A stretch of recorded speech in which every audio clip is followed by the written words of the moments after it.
The most dangerous manipulator isn't the loud one, it's the quiet guy who controls your reality without you noticing.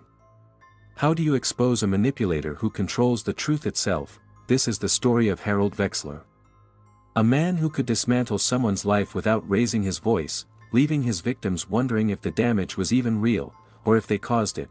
It starts in the late 1970s, inside a publishing company with no digital trail, no HR guardrails, and absolutely no way to prove subtle psychological sabotage.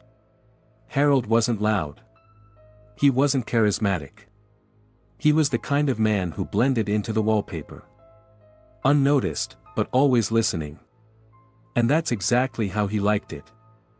When Daniel Clark joined the team, young, sharp, and respected, Harold took an immediate interest. Not in Daniel's skills, but in his weaknesses. Harold used a tactic psychologists now call reality profiling. He watched how people reacted to pressure, whose approval they craved, and where their insecurities cracked through. To everyone else, Harold looked harmless.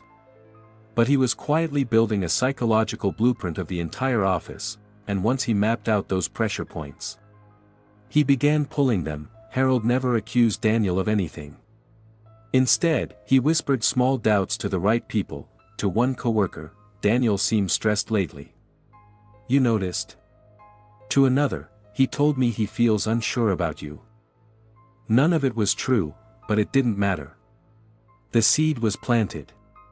People started avoiding Daniel, hesitating around him, questioning him without knowing why. That's triangulation, turning people against each other while pretending to be the peacemaker. But Harold wanted more than isolation. He wanted Daniel dismantled. One night, Harold stayed late in the office and quietly altered a financial draft Daniel was working on. He didn't need to do much, just a few numbers changed, just enough to trigger panic. The next morning, executives stormed into the department demanding answers. Daniel tried to explain the mistake wasn't his. But Harold played DARVO like a master. He denied involvement. He attacked Daniel's carelessness. And he reversed the roles completely by pretending he was the one cleaning up Daniel's mess. And here's where things got disturbing. Daniel started doubting his own memory. He wondered if he really had overlooked something. That's the core of gaslighting. You don't break someone's confidence, you break their entire grip on reality.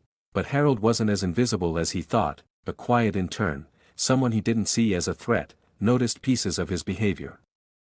She watched him alter documents. She noticed timestamps that didn't match his story. She even saw how he subtly planted distrust in conversations. She kept a notebook.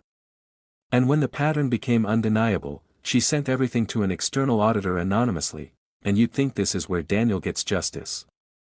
But reality doesn't always reward the victim. Harold wasn't fired. He wasn't exposed. The company simply reassigned him to another branch, far away and off the record. Corporations don't like scandals. They just erase them. Daniel kept his job, but something in him changed permanently. He never trusted workplace friendships again. And Harold? He took his tactics somewhere new. Ready to do it all over again. Here's what most people miss: manipulators don't attack your reputation, they attack your reality. Triangulation. Gaslighting. Manufactured crisis. DARVO. All designed to make you second-guess your own truth. If you ever feel like you're losing your mind around a certain person, look closer. It might not be you. It might be the Harold in the room. If you want more insights on spotting real-life manipulators, hit subscribe, and tell me in the comments, have you ever worked with someone who controlled the room without saying a single harsh word? Check link in bio.